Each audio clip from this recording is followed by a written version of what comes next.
Di tengah penerapan PPKM level 4, kasus COVID-19 di Lampung justru melonjak.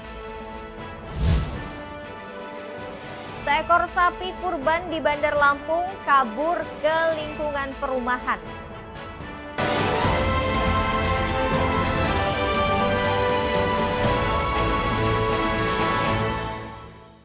Tabi pun, selamat pagi pemirsa iNews di Bandar Lampung dan sekitarnya.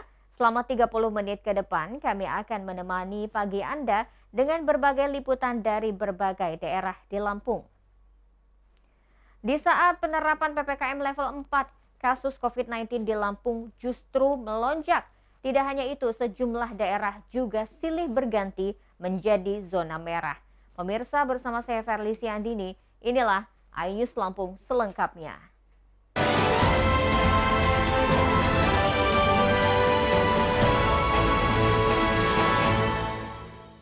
Di tengah pemberlakuan PPKM level 4, angka terkonfirmasi positif COVID-19 Provinsi Lampung melonjak tajam. Selama 3 hari hingga Selasa, angka positif mencapai 1.746 kasus dari total 29.078 kasus. Sementara jumlah kematian bertambah 104 jiwa dengan jumlah total 1.634 jiwa.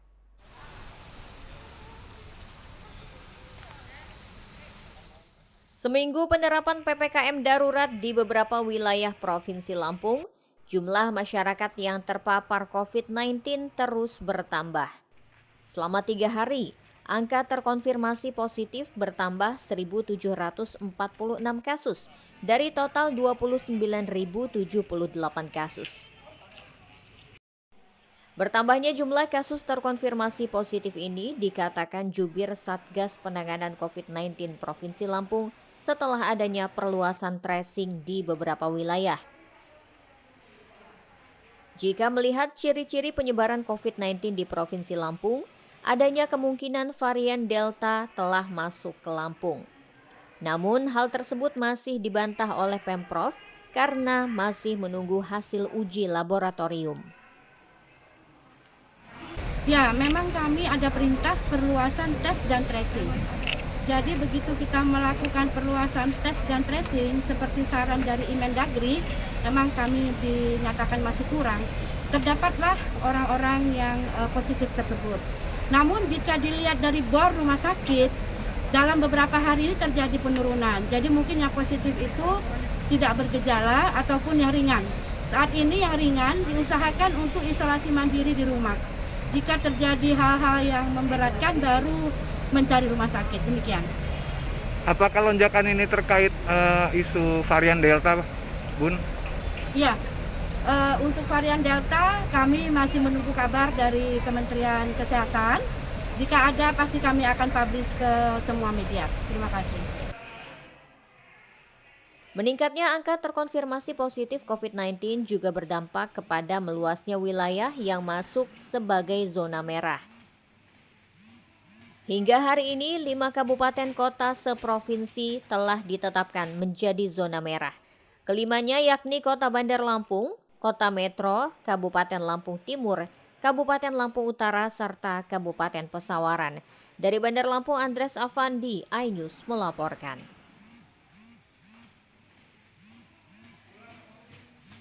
Polda Lampung masih menyelidiki temuan limbah medis di tepi tol Simpang Bakauheni, Desa Hatta, Lampung Selatan. Keberadaan posko penyekatan tidak terlepas dari koordinasi antara 3 lembaga.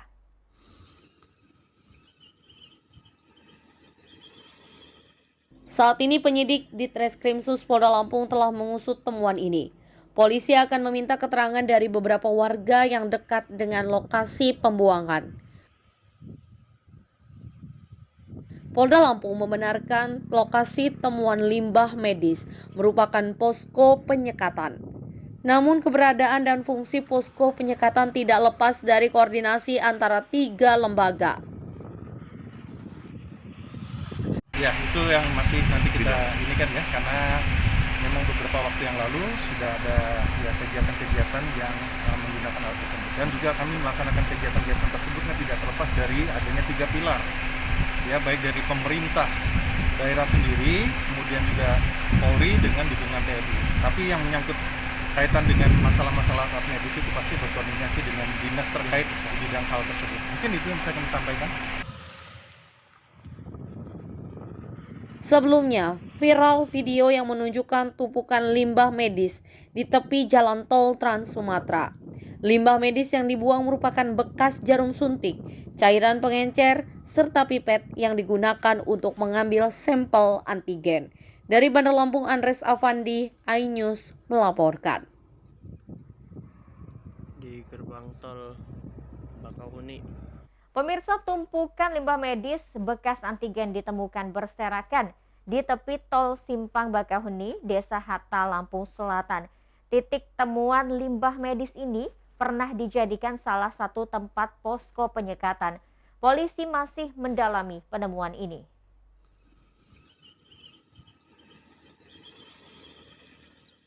Beberapa rekaman video amatir ini viral di media sosial. Dalam video memperlihatkan tumpukan limbah medis bekas tes antigen di tepi tol Simpang Bakauheni, Lampung Selatan. Selain antigen, bekas dalam video tumpukan limbah berbahaya ini juga terlihat jelas. Terdapat bekas jarum suntik, cairan pengencer, serta pipet yang digunakan untuk mengambil sampel antigen. Belum diketahui siapa pelaku yang membuang limbah tersebut. Namun lokasi itu pernah dijadikan salah satu tempat posko penyekatan. Kasus ini kini ditangani oleh Ditreskrimsus Polda Lampung. Polisi masih akan mendalami kasus ini serta meminta keterangan dari beberapa warga yang dekat dengan lokasi pembuangan. Baik, jadi adanya informasi yang beredar di masyarakat dengan adanya penemuan ya sejumlah alat medis ya berupa rapid test ya, hasil tes rapid test tersebut di wilayah Lampung Selatan, tepatnya di Galinsum, di exit tol Hatta ya, Desa Hatta, Kecamatan Bakauheni, Lampung, Kabupaten Lampung Selatan. Tentunya menjadikan penyelidikan bagi tim dari Polres Lampung Selatan termasuk dari Polda Lampung. Bahkan dari Polda Lampung kami sudah berkoordinasi dengan Direktur Reserse Kriminal Khusus Kombes Pol Ari Rahman Nabawi, dan juga akan mengumpulkan bukti-bukti yang ada di lapangan dan saksi-saksinya. Jadi untuk sementara masih dalam penyelidikan dan semuanya kita tunggu hasil perkembangan dari hasil tim penyidik. Mungkin demikian bisa kami sampaikan. Sebelumnya beberapa bulan lalu, kasus pembuangan limbah medis tergolong berbahaya pernah juga ditemukan di TPA Bakung, Bandar Lampung. Dari Bandar Lampung, Andres Avandi, iNews melaporkan.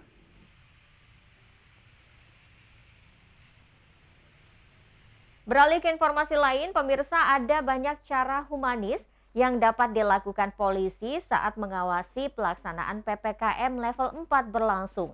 Seperti yang dilakukan Kapolsek Tanjung Senang, Bandar Lampung yang menggunakan hipnoterapi untuk membantu menenangkan pedagang yang terdampak PPKM level 4.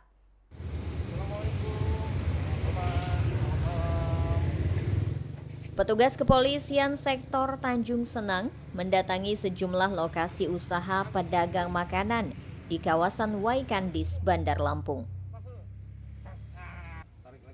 Petugas mengingatkan kepada pedagang untuk membatasi jam operasionalnya hingga pukul 20 waktu Indonesia Barat.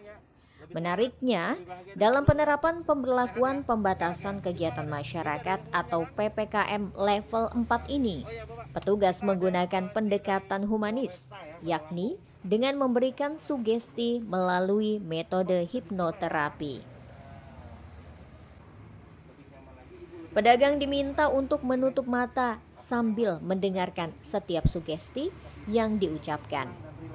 Mereka juga diminta untuk melepaskan segala keluh kesah serta semua bentuk kekhawatirannya dalam menjalani masa PPKM level 4.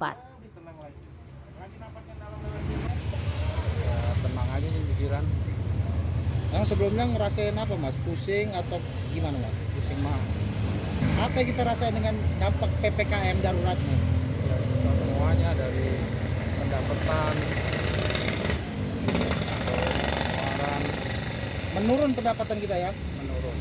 Setelah dihipnotis tadi, hipnoterapi, gimana perasaan kita? Ya, agak mendingan sih. Agak mendingan. Tempat inilah, tempat ibaratnya Depresi. lah, gitulah. Khawatir ya. Ya khawatir gitu. Setelah dihipnoterapi tadi gimana perasaan sekarang? Lega, tenang gitu. Kayak apa? Lega gitu aja. Ada benar-benar ada perubahan tapi yang dirasakan Ibu. Iya. Kayaknya plong lah gitu. Hipnoterapi kepada pedagang non-esensial ini bertujuan agar pedagang tidak mengalami depresi dalam menjalani masa penerapan PPKM level 4 di Kota Bandar Lampung. Memberikan sugesti tersebut karena gunanya untuk memberikan motivasi mereka tetap semangat dan berpikir positif dalam pelaksanaan PPKM darurat tersebut. Dengan isi sugesti tersebut supaya meningkatkan imun, mereka lebih bahagia, mereka lebih semangat, supaya dalam situasi PPKM darurat ini cepat keluar dan mereka memahami sebenarnya PPKM darurat ini banyak larangan-larangan yang harus dipatuhi. Selain memberikan sugesti melalui metode hipnoterapi ini, petugas kepolisian juga memberikan bantuan berupa sembako dan sejumlah uang tunai. Petugas juga menghimbau masyarakat dan pedagang non-esensial untuk mematuhi peraturan pemerintah dengan cara mengurangi mobilitas dan aktivitasnya di luar rumah. Dari Bandar Lampung, Andres Afandi, iNews melaporkan.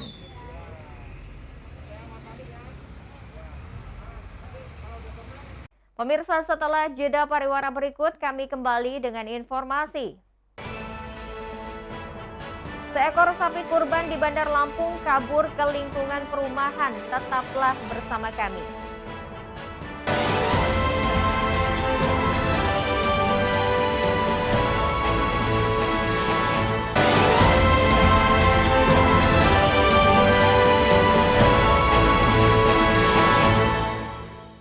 Anda masih menyaksikan iNews Lampung. Pemirsa, seekor sapi kurban mengamuk dan lepas hingga masuk ke dalam kompleks perumahan warga di Bandar Lampung.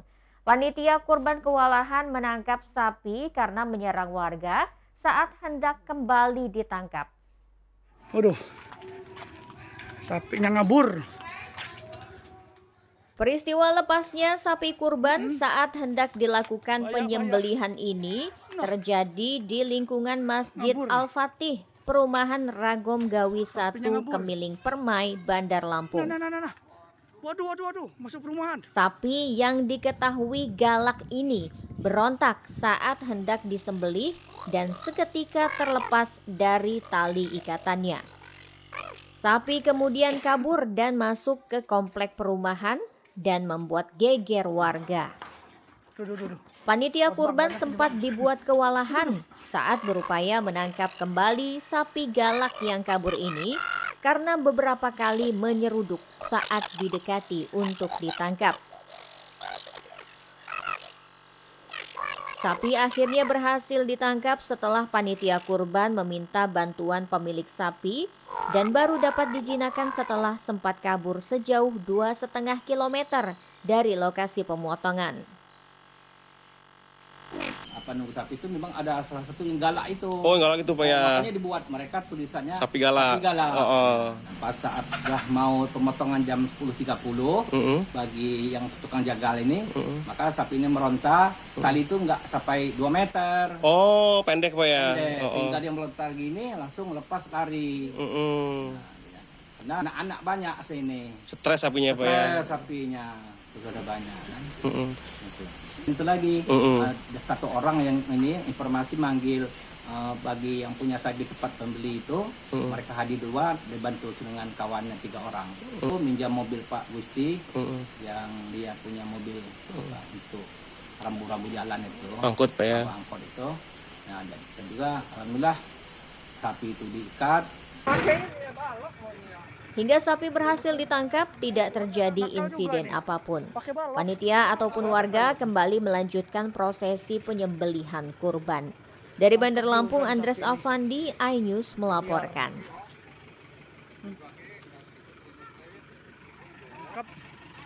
Pedagang terdampak PPKM Mikro di Tulang Bawang Barat mendapatkan bantuan sosial dari kepolisian setempat. Kapolres Tulang Bawang Barat berharap bantuan sosial dapat meringankan beban pedagang.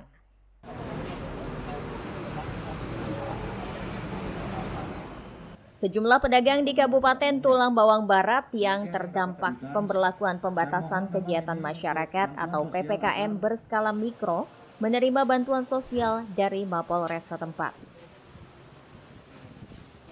Pemberian bansos ke pedagang langsung diserahkan oleh AKBP Hadi Saipul Rahman, Kapolres Tubaba beserta Kepala Bank Rakyat Indonesia Cabang Tulang Bawang dan Lampung Utara. Sebanyak 200 paket sembako dan 300 kg beras dibagikan kepada pedagang.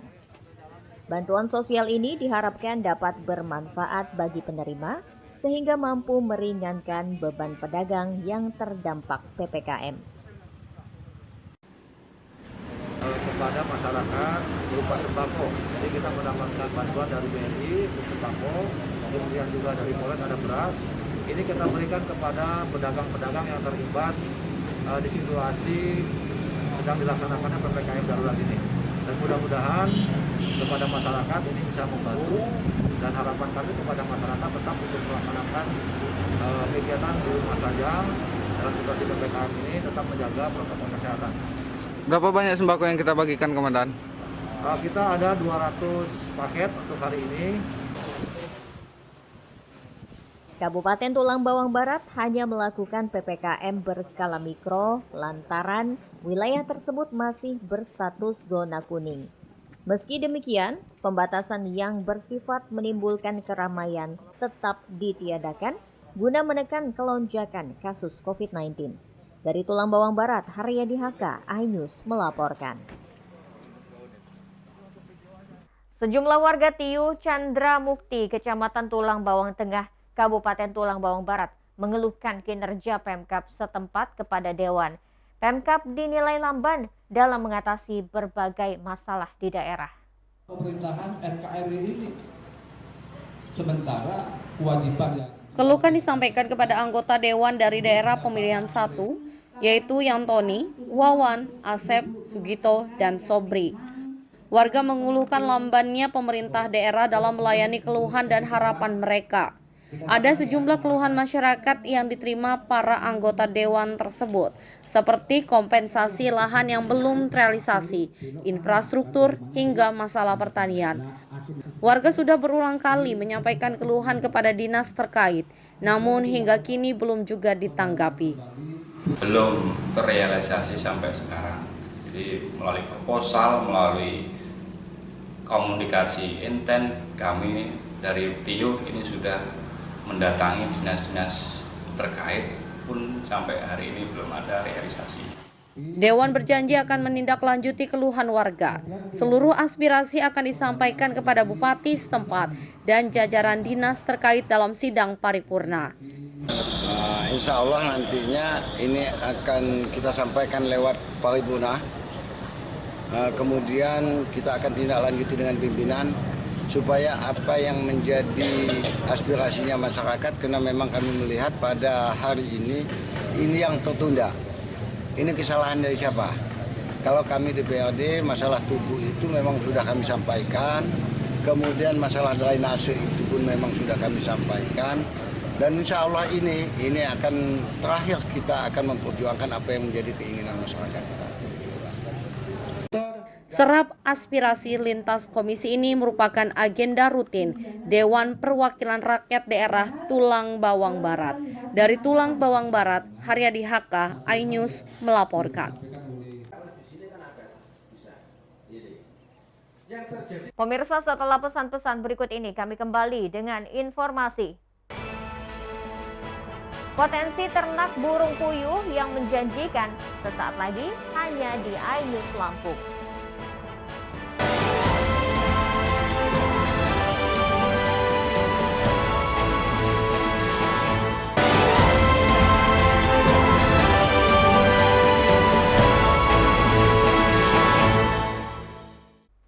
Terima kasih Anda masih bersama kami, pemirsa. pandemi COVID-19 terkadang membuat orang makin kreatif untuk bisa bangkit dari keterpurukan ekonomi.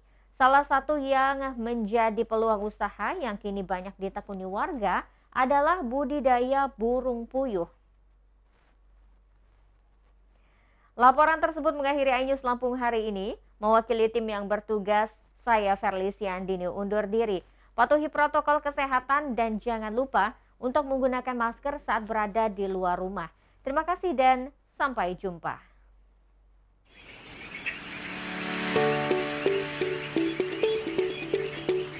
Beginilah suasana kandang burung puyuh milik Nur Hayati. Di tengah kondisi sulit seperti ini, dirinya memulai usaha sebagai pemasok telur puyuh sejak Februari 2020 lalu. Kini wanita asal Pekon Walur, Kecamatan Krui Selatan, pesisir barat mampu mendulang Rp840.000 per hari dari 2.400 ekor burung puyuh. Sehingga dalam 1 bulan, Nur Hayati mampu meraup omset mencapai Rp25 juta.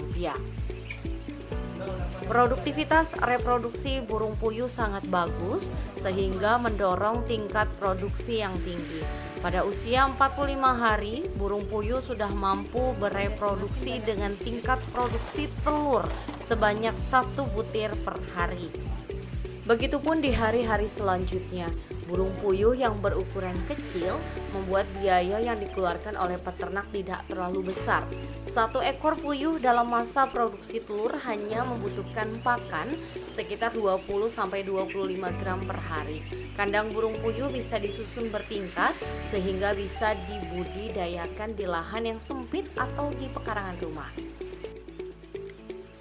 Namun keunikan dari unggas satu ini adalah cara perawatannya. Untuk merawat burung puyuh, suhu dalam ruangan harus terjaga dengan baik. Jika suhu tidak teratur, kinerja burung puyuh untuk menghasilkan telur akan terhambat. Ini pembuatan kandang, saluran air minum, terus kadang kalau cuaca nggak bagus ya, kalau dia terlalu panas dia pengaruh dengan suhu, dia terlalu tinggi. Kalau dia terlalu dingin ya pengaruh juga karena tingkat stres dari burungnya meningkat. Dalam 1 hari biasanya menghasilkan berapa butir telur? Rata-rata itu kalau saya hitung butiran enggak ya, tapi kita hitung itu kilo per kilo. Rata-rata 23 sampai 24 kilo per hari. Di masa pandemi saat ini, banyak pengusaha gulung tikar akibat daya beli konsumen yang rendah. Namun hal ini tidak bagi Nur Hayati. Penjualan telur puyuh miliknya langsung dibeli oleh distributor. Kalau untuk sekarang nggak masalah, karena justru permintaan itu semakin banyak kita mulai kewalahan untuk memenuhi. Biasanya didistribusikan untuk daerah mana saja ini? Kalau kita sekitaran Krui sama Ngambur. Jadi Ngambur itu ada 1 orang itu setiap minggu dia ngambil, tapi dia per minggu. Tapi dengan sekian gitu dia. Prospek bisnis puyuh sangat menjanjikan karena belum diisi oleh korporasi. Selain itu, biaya produksi puyuh jauh lebih ekonomis dibanding biaya produksi ternak daging dan telur ayam. Dari pesisir barat, Enrico Ngantung, iNews melaporkan.